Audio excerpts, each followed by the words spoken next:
Welcome to Razep Africa, the heartbeat of the continent in one show. Welcome back from that. Now I have, as usual, Anita Unyime right here as my co-anchor on this show. Anita, it's good to have you. How was your weekend? Very well, thank you very much, Joy. I don't know why you decided to do the switch in my name. Unyime Anita. Anita Unyime. and of course, we have Soji right here. Soji Amosun. I hope I always struggle with Yoruba names. Amosun. welcome to. Yeah, Soji Amosun is my name. Yeah. Amosun, thank you for having me on board this morning. Right. Yeah. Now, today's conversation takes us to the intersection of trade, enterprise, and youth development. Three critical pillars that are very important to Africa's economic transformation. As global supply chains continue to evolve, Africa is increasingly being positioned not just as a consumer market, but as a strategic hub for production, distribution, and innovation. However, unlocking this potential requires visionary leadership, strong international partnerships, and sustainable systems that can drive inclusive growth. Like I had introduced earlier, today my guest, Soji Amosun, is a seasoned business leader with extensive experience in FMCG distribution, market expansion, and cross-border trade facilitation. From leading major distribution networks to spearheading the Thai-Nigeria Trade Center, he has consistently built platforms that connect Africa to global markets. Now, beyond business, he is deeply committed to youth empowerment through agriculture, leadership development, and community engagement, demonstrating that economic growth must go hand in hand with social impact. And this is what we'll be exploring now here on Razep Africa. How can Africa strengthen its position in global trade and the role of distribution systems in economic development, and how young people, of course, can tap into the emerging opportunities across sectors. Thank you once again for being part of the program. It is a pleasure, yeah. Right. Yeah. So we keep having this conversation, and thanks for coming again. You are very easily becoming a regular here on the show, but it's obvious. I mean, we have many potential, trade potentials within the sector. It's not just agriculture. We have arable land for that. We have natural resources. We have human capital as well. When you look at beyond Nigeria now, across African leaders and governments, and the effort in tapping and not just being aid receivers, but tapping into the potentials that would, grow our economy. What do you see? Do you see patriotic leaders who are working towards, this goal, or just those who have over the years been just used to getting aid? Well, like you have mentioned, we have some opportunities in Africa that are even enough to fill the global page. But the challenges we have here in Africa is the issue of random promises by our leaders. Like every year they kept on promising, this is what we're going to set up, this is what we're going to do, but they never attend to those. They didn't back it up with immediate actions that can give results. We all heard about the AFTA, that is the free trade continental agreement that we are setting up. Right? Yeah, and this agreement, they have been on it like how many years now? Almost like going to 5 or 10 years now. They are still dragging about it. So the opportunities are there, but our leaders are ignoring the fact that, okay, there is going to be an action packed with it. You understand? Look at what we are suffering from now. Where is war happening? Who is affected? Who is suffering from the war, the crisis? Africa is suffering now. Look at how many people on the streets of Lagos or Abuja. Anywhere you go now, people will tell you they are buying fuel at 1.5, and people are not. They don't have a choice there because they need to move around. You understand? Because we fail to develop our own local content. Right. So a big question would be, maybe we should get started from there and now climb forward. What will it really cost for us to build our own local content? Because you've mentioned here that we are having issues because we've not built our local content. So maybe let's start from there and then move forward. What will it cost for us to build our local content? Now, is it even possible to build a local content? Well, it is very easy for us to build our local content in the sense that if you look at let me start from the angle of the youth. And then I will just bring something from the last visit of Mr. President to UK. We all listening to what His Royal Majesty mentioned, even at the presence of everybody, that major of their core area is being managed by Nigerians. What that tells you, that we have the experts that can handle this for us. And it's quite embarrassing as well. And it's quite very embarrassing. Because the professions that he's bragging about in the United Nations is what we need back here to feed our country. Very embarrassing. We have the resources, we have the experts, we have the professionals that can do this for us. But before you know it, they would be telling you our budget is not available. We're looking for foreign aids to help us to build and everything. Our youth are going out there to go on extra training to make sure that everything that we need in Africa can be happen here. But we are neglecting the real thing that we're supposed to do. Right. You understand? So our leaders are not giving us the opportunity to build those things. For example, look at what Dangote did. You know, he brought so many. Do you know how many people, how many global investors are approaching Dangote every day? You understand? Yet, the government is saying we want to give Dangote our crude oil. And just a very practical example. What stopped the government to say, okay, we're not exporting our crude oil. We want to refine our crude oil through Dangote. Because over the years they have had quotas that they have. Forget about the quotas. No, you can't just stop. You can't stop an agreement. These are quotas that. I mean, it's also an OPEC requirement. Yes. That you do not use your entire entire oil for your country. So there are quotas that you must give to international organizations as well. Of course. So, but I believe that we can exceed the OPEC quota because of the corruption and stealing that happens in the diversion of our oil as well. So, like he said, we have several issues that affect local content, and unfortunately, this is a continent that has such vibrant youth population, and then we are having unemployment from one end. Unfortunately, we also have so much resources and a healthy, smart, skilled, talented young people who, because we have not harnessed these resources, are having to leave. So I didn't quite get your response to how we can really build local content. Okay. Does it lie within people like you who are in the private sector, or is it you and I that hold government and ensure that they look inwards to build industries that would eventually. So maybe before you just come into let me so that we can also have a direction. Okay. Let's name some things that we can actually call local content. Okay. Now I won't go far-fetched. I won't go far-fetched. No, let's look at for Nigeria now. We're talking about Africa. But for Nigeria, there is something that is peculiar with Nigeria, which is agriculture. Right. You understand? We have so many young and vibrant youth that have lovely ideas, proposals. I was opportune to sit down with a lady that set up a Greek tourist center in Ogun State. You understand? And when this lady started, people were like, is it possible?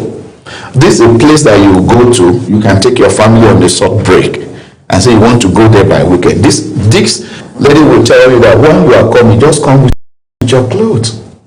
If you are spending 1 month, everything you are going to eat is going to be being locally produced within that center. I mean, it's healthier. It's healthier. It's cheaper, and you can enjoy everything within yourself. So what stopped government to say, we have seen what you are doing in Ogun State in court. We want you to come and replicate it in all the states. Absolutely. You know how many people that we empowered? You understand? It doesn't stop them. What I see around, she's a friend anyway, what I see around her is that the Ministry of Agriculture in court, we invite her to come and give a talk. How is it coping? How is it doing it? What stopped the government to say we have the vast land? Okay, we are apportioning this land for you. What you are doing in the state, go and do it in all the 36 states that we have around, even including FCT. It's possible. Do you know how many It people? doesn't even have to be her, but give. No, I'm just giving a practical example. Give opportunities also to other people who may have government support in terms of we have exemptions. First of all, yeah. I understand what you understand. I have another exporter of cashew nut. We are in the season now. You understand? Even if I came in this morning, I had an order from China that they need cashew nut. What are we saying here? They want to export raw cashew nut to China. Raw. And I bet you we would now import. And we're still going to import it back after they are finished, perfecting and the packaging and the branding and the processing. They will send it back to us. So what's taught not that government knew the value, the quantity of cashew nut we export on yearly basis. What stopped the government and say, you farmers, we have set up a manufacturing hub that just bring your farm produce, come and package this and finish what you are doing here. Then you start selling locally. They too can now begin to export. And with that, we can make our economy to be stronger. Absolutely. So can we make excuses? Can we make excuses for government just a little bit? Can we make excuses? Let's say security situations that we are facing. Can we say that this should actually stop government from going ahead? Because as we speak, hope you know that in some parts of the north, farmers are no more going to the farms. They are the cause. How? It is the government duty. Can I tell you something? Go ahead. These people that are causing havoc everywhere, they know exactly where these people are. And governments have the energy, the power, the resources to capture and to stop all this menace that is happening around. Why do you think government is, in your words, in my own word, because we are I want to understand. There's no government that I should expect. There's no responsible government that will not want to thrive and will not want their people to thrive. And the image, in fact, we saw what happened Christmas Day airstrikes, and before then that rife discussion around Nigeria being genocidal, and we had to come up to say we understand how bad this is, but tagging it genocide happening against Christians was absolutely wrong. We did all of that. However, the international image of Nigeria would be affected. So I honestly cannot wrap my head around. I could say there's a government can be inept and maybe not responsible to its duties, but it's difficult for me to admit here that there's such a government that would understand how to fight corruption and fight insurgency, insecurity and not go head on. Well, there are so many factors that is delaying this thing. We're in a democratic government, we say we have democracy, we have this, and they are being very careful that if we set up this, look at what happened, the practical example of what you mentioned, where US came into Nigeria and they gave that support, and look at the numbers of insecurity personnel or the attackers that was being bombed, and Nigerians were like, where are these people all this while? You understand? Who gave the Americans the information? Did Americans come in all the way from there and they got information that is where they are settled? We need to ask ourselves that question. It is this same Nigeria that gave them the information that this is where our environment, this is what is going on here, this is what is going on here. Why can't we create that avenue to make sure that people, one, are empowered? You understand? Two, people have access to free information, like, I can give an information that will not affect me immediately. The security is there that, if I give an information that, this is where Boko Haram is settled down and nothing is going to come back to me at the end of the day and affects my life. You understand? People are being scared of giving some information that can provide solutions to the challenges around, because even the so-called government, you can never trust them. An incident could have happened before we see that soldiers are on their way, police are on their way, after they have killed as many as possible. Where were they when those things were happening? At Are there not enough gadgets? Go and check the budget allotted for security. When we discuss that, it's often very sad to know. Yeah. But you are an expert in fast-moving commodities. Yes. And it's been the bane of our GDP. It has contributed more to our GDP than agriculture. But that's another story entirely. What would we have to do as Africa to engage more young people in these informal entrepreneurship skills that would close that gap in unemployment and empower people? And I'm talking sustainable, impactful empowerment, not palliative sharing empowerment, which annoys me every time. I think I'm the one person who would stand on the hill if I have to scream to politicians and public office holders. Listen, your distribution of rice and beans does not work. It's not sustainable. It's not impactful. It is absolutely not teaching anyone skill that would help them in furthering their lives. However, there is potential in it as well for unemployment and youth empowerment. What do we do? Well, in terms of youth empowerment through sustainable product that we have in Nigeria, like fast-moving consumer goods, in terms of branding, in terms of getting our, strengthening more of NAFDAC. Like we remember what Dick's former NAFDAC DG that changed the era of pharmaceutical products in Nigeria. Dora Akinyele, may I so continue to rest in peace. She took some step that time that makes the whole world to believe in our product more. These are things that government can do in terms of training the youth, empowerment, direct empowerment, not direct empowerment to portfolio farmers.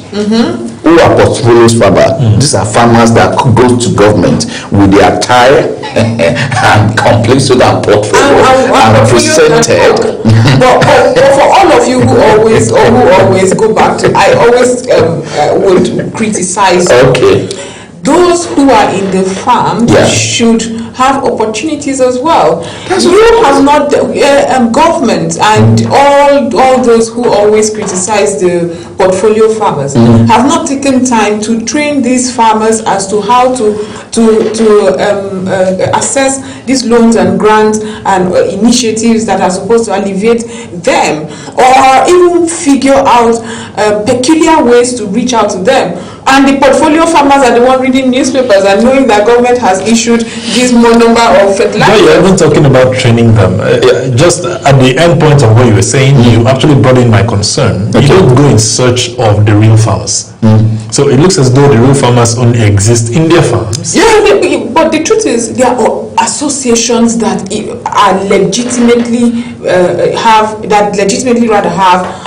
real farmers. These are people who reach out to them. See, let's go to any land and check out who's planting cassava here. Somebody will come out. It's not rocket science. But it's just like NEPA bill. You always figure it out. Let us use that same effort. The truth of the matter is this. Even I myself, I know what I'm doing within my capacity. I thought you were about to say you yourself are a portfolio farmer. Government have never given me the chance. I've submitted some proposal. They've never listened to me. Good thing they didn't. You don't have a farm. Within my own community, I know how I talk to people in terms of how they can brand their products from farm to port. Locally.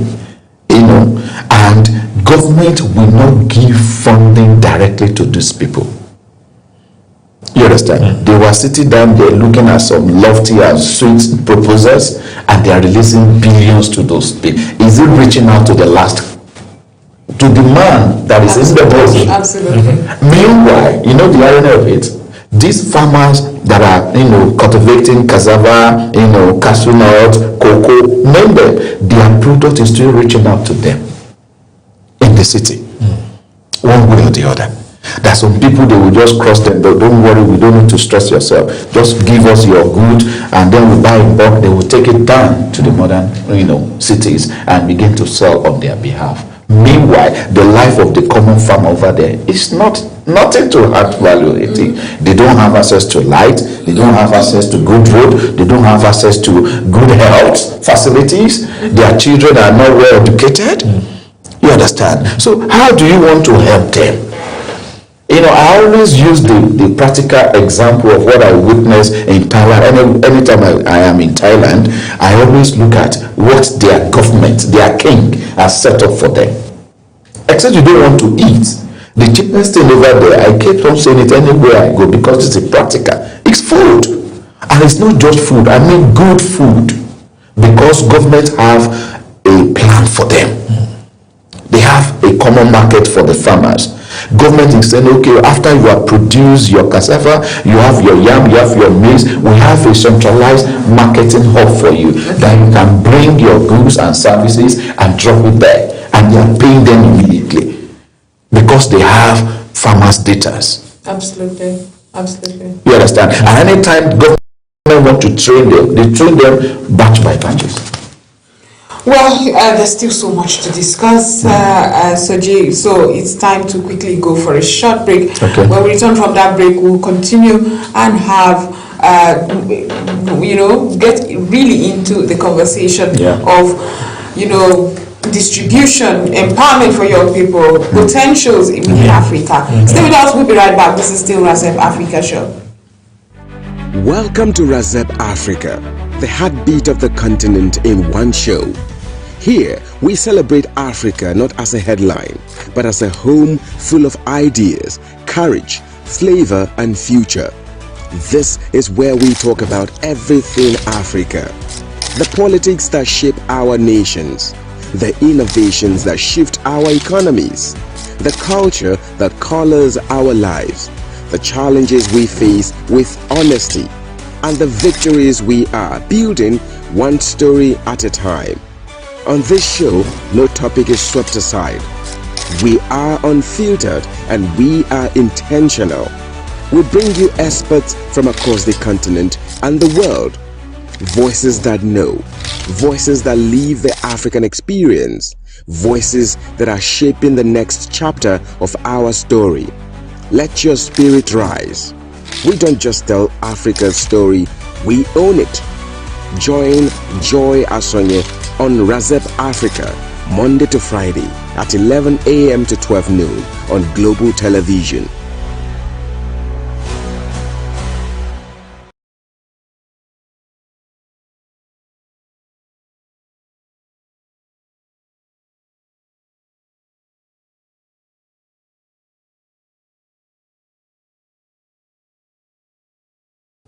Welcome back from that very short break. Like I told you earlier, we're discussing so much about from trade bridges to youth employment or an empowerment, unlocking Africa's distribution power.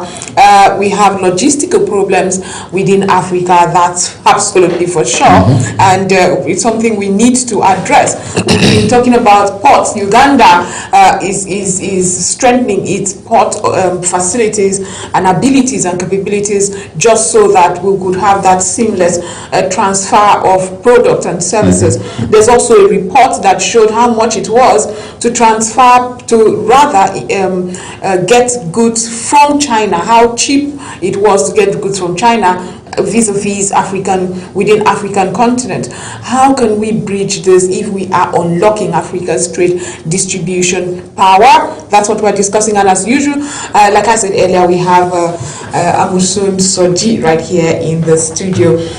So what would you have to say about that? I mean, people would rather get goods from China and Taiwan and other Asian part of the world and even European part of the world than our neighbor Sierra Leone and Ghana, because it is logistically expensive. Yeah, one thing about the countries you have made mention of, they have developed their system to the extent that they have excess production.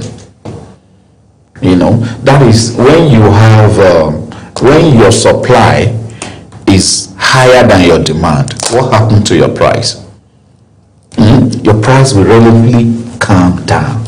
Okay. And people will be able to, have options like, okay, this product is readily available. Another thing is in terms of packaging. You know, the way we package our products in Africa is quite different. It is very irritating. It's a very sad story. You know, one of my colleague, package is good, and he want to, you know, send it to China. Do you know that China didn't allow that goods to enter? Because of the branding? Because of the branding, because of the way it was packaged. You know, they have to send that goods back to Nigeria. Wow. And you know the funny part of it, the painful part of it is that either the goods land there or not, he has paid. Paid already. All the expenses. But their standard organization refused it. Yeah. Their standard organization refused the product. So we have to look inward.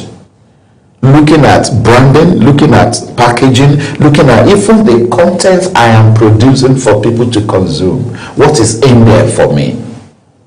You understand? So we need to look at that. So before we now look at the logistic aspect of it, we need to ask ourselves, how many interconnected trade do we have in Africa?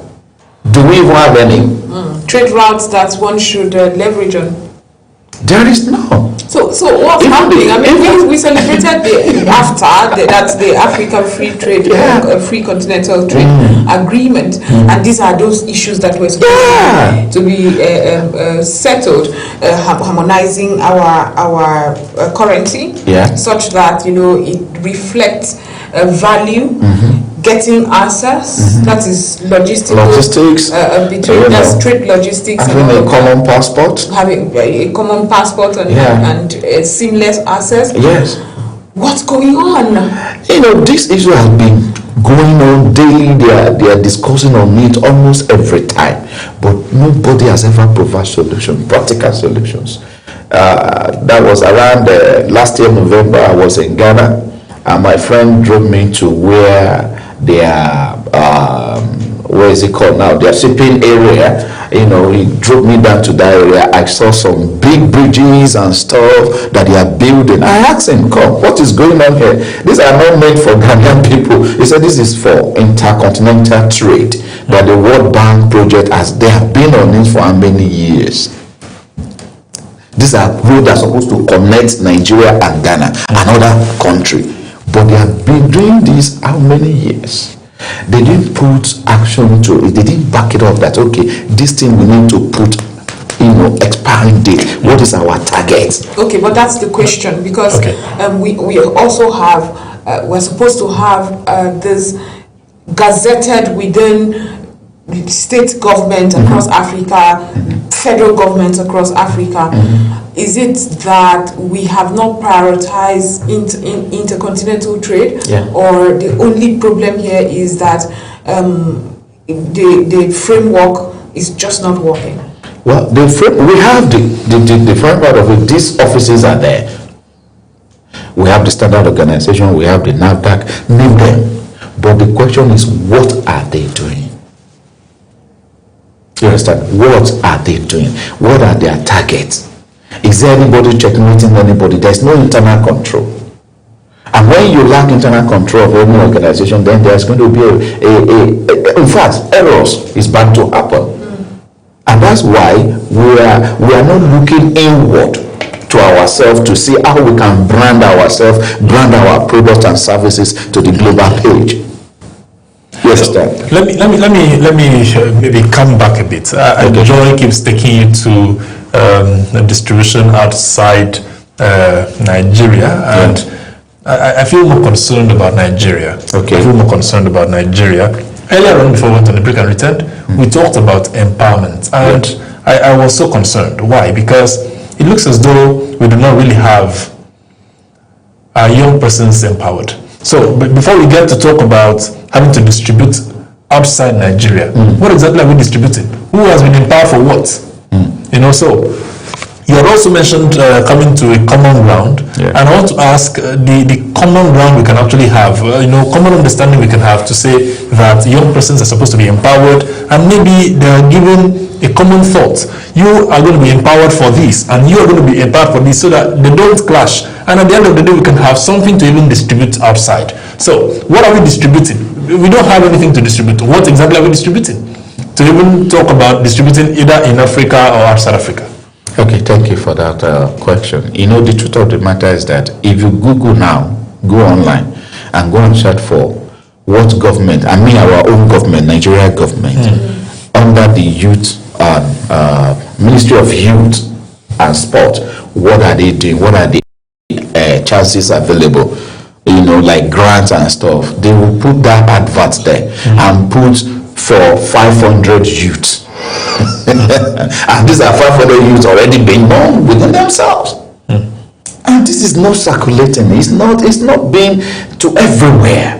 If you want to know, do young people even know that it exists? There are many even people that have information to that. I will say, it's my brother that is there. When this opportunity is coming, I already have a name allotted to myself. Senator Lambaja have allotted list. Frankly, I don't have a even from the office of the president, there is a list. I don't have a problem. Whether it's their list, our list or not. I'm coming there. These are Nigerians that are coming there. But what are we doing in accountability and transparency? There is no data to back it up. If you empower the entire family members and friends of the president, I don't mind. These are Nigerians and but do we have intentionality when it comes to really impacting? Because it's one thing to say, they put their people on their list. It's another thing to say, were those people impacted sustainably? Yeah, you know, just like you have said, I wouldn't mind that, okay, the people that are allotted for this thing are doing the right thing. Yes. And they are coming back to the public that, this is the person, we gave him 1 million naira January. See what he's doing. But I also would say that there were several initiatives. I was surprised to meet a young man, a couple of months back, who returned from having done a training and some workshop that lasted a couple of weeks, about 6 weeks. Was gifted a laptop to go because he had learned data. He had learned a lot of software, data analysis, and all of that, and he was excited to begin. And I laughed. I sat back and laughed and said, these individuals are supposed to even understand, do you understand, to be ambassadors if the government even knew what they were doing. Because it's as I agree with you, it's a drop in the ocean. The value is much. However, are we intentional about even making people trust you enough? This young man just applied, according to him. He just applied and was called randomly, and now he has one of the best laptops. And that laptop, I did a Google search, is worth 1.5 million. And they handed that. I was asking him, it was across the country. These are initiatives of government that government itself does not know how to advertise or even get the information out. But somehow the question will now be, having heard what Joy has said, because I also have stumbled on someone who went for a 2-week training and came back and was given, for farming, I think 9 million naira to start up a farm. Yes. And then he was fortunate to be going for service, and a whole lot of squandering. And one will ask, are there measures being put in place for accountability? So that at the end of the day, when you go out for these trainings, when you are empowered, are there measures put in place for government to put you on the scale of accountability, where you stand up to say, this is what I've done? If it's a private sector, if it's exactly. So M&M Ventures, would not have measures in place? Well, for me, I could personally, I will not give sorry money outside, and I will not do a follow-up. Absolutely. You understand? Now, what I've been telling government is that, for me, within my own capacity, it is time that government should have what we call a Greek hub for farmers that is going to be under the control of Federal Minister of Agriculture in each of the states. What is this going to be? It's going to be a space where governments have their land. Lagos State is practicing it, but the question is, what is the report coming out? I know that of Lagos State very well. But government need to set up this hub. I mean agricultural hub, we have manufacturing hub. that is going to be under the control of government, where NAFDAC, SON, every other body that's supposed to be in charge will take each of the farmers through. If you want your product to be accepted globally, even internally, these are the levels you have to pass through. They train them, they monitor their plants and see what they are doing. With this, if government can do this, I give you under 1 year, you are going to see a change that is going to affect everybody positively. Mr. Soji, let me hold you there. Now, still, you've talked about hops. Yeah. Okay. So maybe we should also look at the bad side of the hops. Okay, let me hear you. Okay. So, who will man these hops? Government. Who is government? Don't we have already established things like hops that are not actually functioning today, and we are still looking for more? Because the way you're actually suggesting, it looks as though we should create more. And at the end of the day, what we have as failure in the ones already created will probably be in the ones that will be created. Well, for me, we have some existing ones that are not functioning. You understand? What happened to those people? They say they are in the office. What they do from morning to night is just flapping around files. That's in your files. Nobody is. You see them on the side. You understand? Nobody to monitor things. Everybody want to sit down under the AC. No ACs. Even when there's no AC, are they functioning? That is the question. Go out there. Go and see practical ways where government is in charge of their production. What they ask their people, just make yourself available. You understand? You can work per hour, you can work per week, if you want to stay there for a month, there is accommodation for you. You understand? If you want to do a long stay that, you have a family, you want to reside there, you have school in that center, you have a medical center, you have a centralized market area that you can go and buy your goods and settle down. You know that you're living for good. You understand? So how many of these does our government have? And they kept on allotting huge budget every year, day in, day out. And the common man that is struggling to produce his own whatever in the farm is going through all sort of. If you want to export now, do you know the line of process you are going to go through before you're so good will go out? It's supposed not to be my headache. Does the typical farmer even want to export his goods? That's my point. You understand? Have we finished? The local content. Yeah, because I remember there was such a time rice was very scarce, and when you asked, it was like, oh my goodness, we are exactly.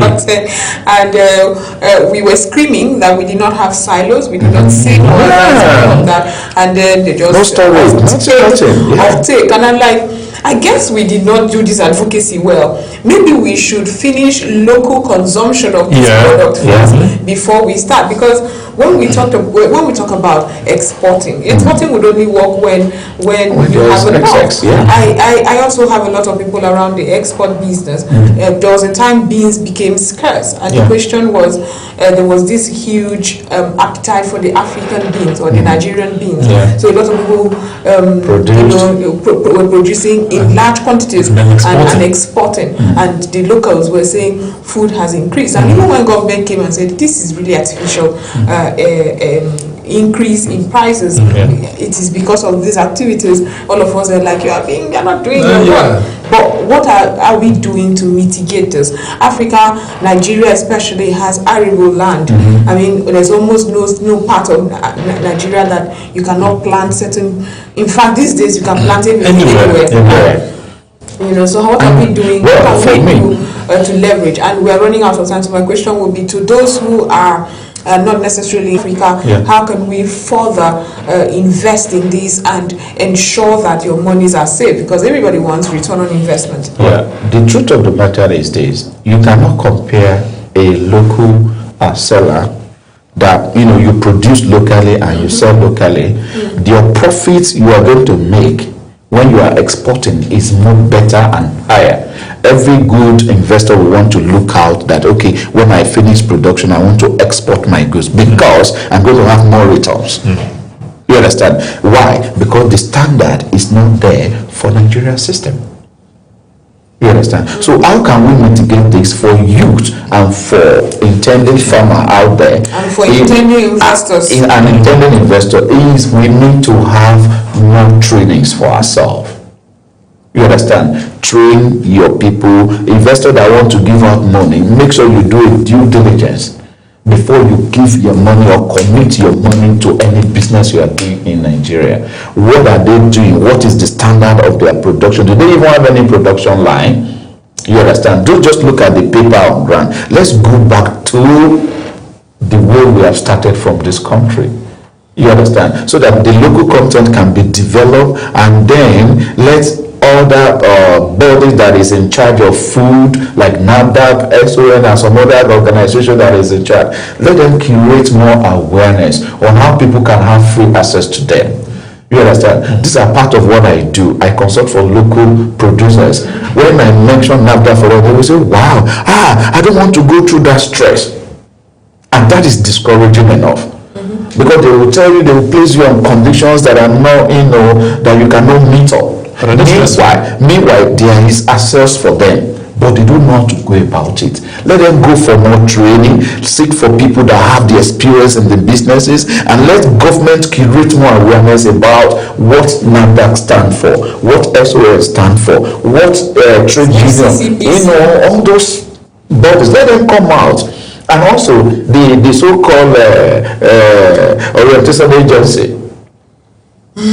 Let them do more work, not only on, we know that election is coming. Most of their communication now is focusing that seems to be the only very important aspect of they're supposed to cover all aspects in our sectors and make sure that they tell people about, okay, this is NAFDAC, this is what they stand for. Let common people on the street get to know about it. You're very right. I remember when I was way younger, and yes, that was a very, very long time ago.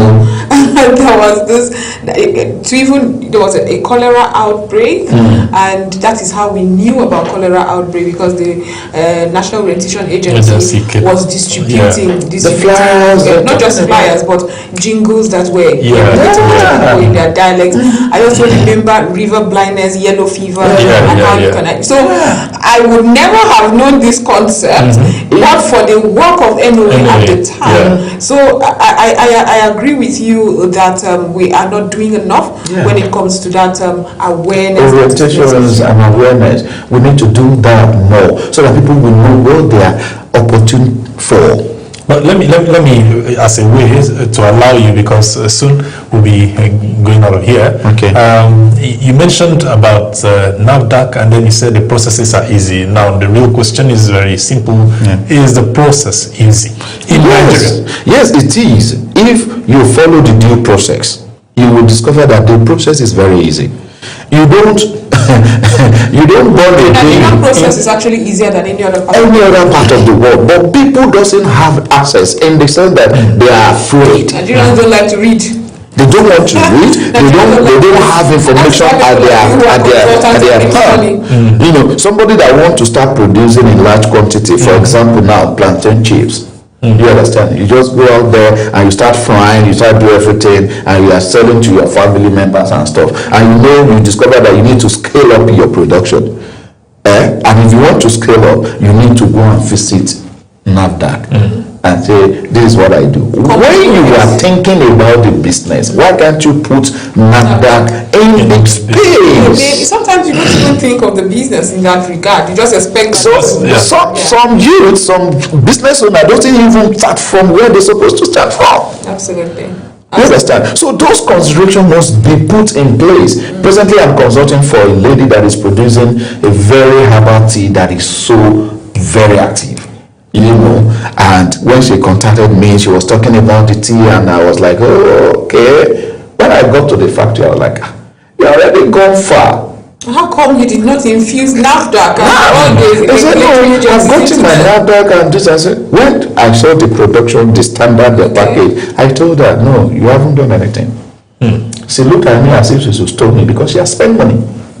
Because there was no professionalism, he doesn't introduce any professionals from the beginning of the business. Now she has spent a lot of money, she needs to go back again. Because for me to put my name behind that brand, that means the brand must have standard. Absolutely.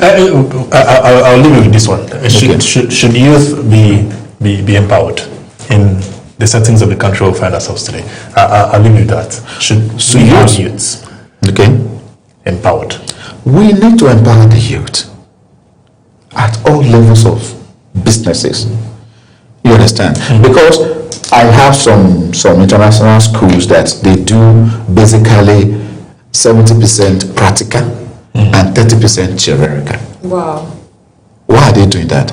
Because they are not training them to begin after they are graduated and they want to be nothing that tie up and down. You understand? So we need to go to that aspect of building more technical schools. That a student finished from secondary school, you have to wait for the next 1 year. Absolutely. What are you staying at home doing? Absolutely. After your WAHEC, there's technical school within your community. You can go and learn trade. You can go and learn this. These are things that are exposed to my own children. Absolutely. Talked about time. Now we're time.